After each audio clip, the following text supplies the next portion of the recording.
So here is your control panel. Once you walk into the RV, most of the stuff you're going to be doing will be from this control panel. It's very self-explanatory.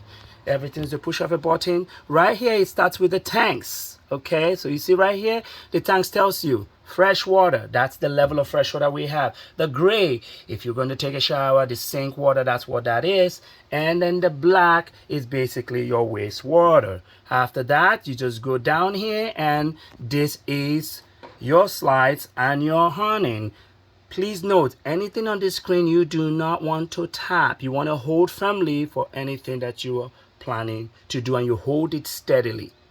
But please note, before you retract or extend the slides, make sure you look around your surrounding, walk around the RV, make sure there's no bikes or table or trees or anything around before you take that out, because you will damage the slides. Same thing with the awnings. If you're going to take the awnings out, look around, make sure you have somebody, your lookout, to be able to see that there's nothing in the RV for your slide. Look around here, nothing can be on the floor, nothing can be around here. These pillows have to be taken out.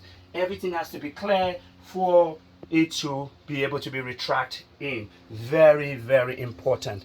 Well, just as a demonstration, we're going to go out and see. I have checked around and I know that I am clear. I am actually going to extend my awnings, and I'm just going to hold it firm. And you hold it.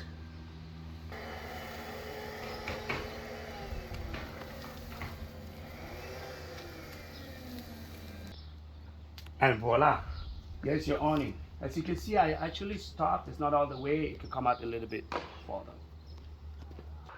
Same process. I'm going to retract it, bringing back my awning in, and I've checked around. Nothing is wrong. I'm going to hold it firmly to return the awning. So on same screen, if we scroll up, remember I told you about the bunk overhead bed. This is basically where we're going to bring it up or down. We'll come back and demonstrate it again. Basically, you put it, touch it, it goes up, touch it, it comes down. But let's leave here and go down to this, and that's your climate control. So basically, you have full air conditioning heater in this RV. So this is what controls your air when you're packed. And then just like the Bob says, the next one is your lights. So remember, I was telling you when you wanted to sleep, you can control different lights. So that's the living room lights, that's the kitchen. So kind of self-explanatory again. And then the cargo, all those spaces I showed you. So if you wanted to go downstairs at night to get something from the cargo, of course it's going to be dark. That's right there. It's your lights that you can use. The awnings and the stairways at night also have lights to kind of show you if it's a dark place you are staying, which I hope you will be with the beautiful stars in the sky. We don't want any light pollution, but this will kind of help you to walk around. The bed also have the lights over there that you could use. So again, simple lights. And what do? You touch it. Remember, no stamping. And that's off. You touch it, and that's on, and then you're able to dim it. Blase blase. I go to the next one. This does look like a lightning strike. That's your generator and your battery. So right here again, as I said, if you notice, look here, my keys are right here because you want to keep it somewhere safe. It's not in the ignition. Okay, the only time this is going to be in the ignition, if you're doing a dry camping, you don't have electricity and you need to use the generator. You know, when you start your car, you're going to start your car just once, right? Just one. And then when you do that, you're able to start your generator. Same thing, where it says start generator, you hold it down. I'm not going to start the generator right now because we are hooked up to electricity.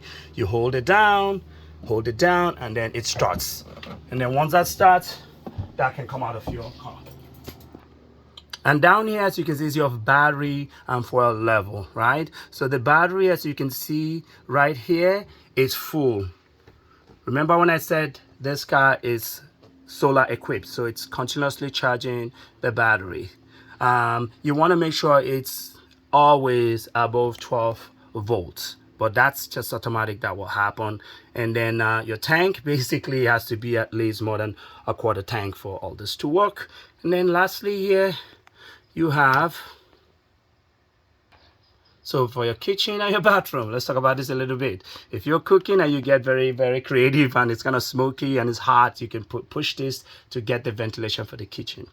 Now, for those of you that have special bathroom breaks, if you finish using the bathroom and you want to air it out, then that's your bath fan there. So again, as I said, you go back to home. Pretty much everything you're doing here, it's really controlled from the control panel.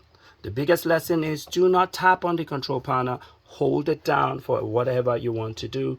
And then remember, if you have your keys in the ignitions, most of this stuff will not work. For example, you keep pushing the on-in and it's not coming out, or your slide is not coming out. Just remember that your key might be in the ignition. So for best practice, when you get there, turn off the car, keep your keys away because you will not need your keys.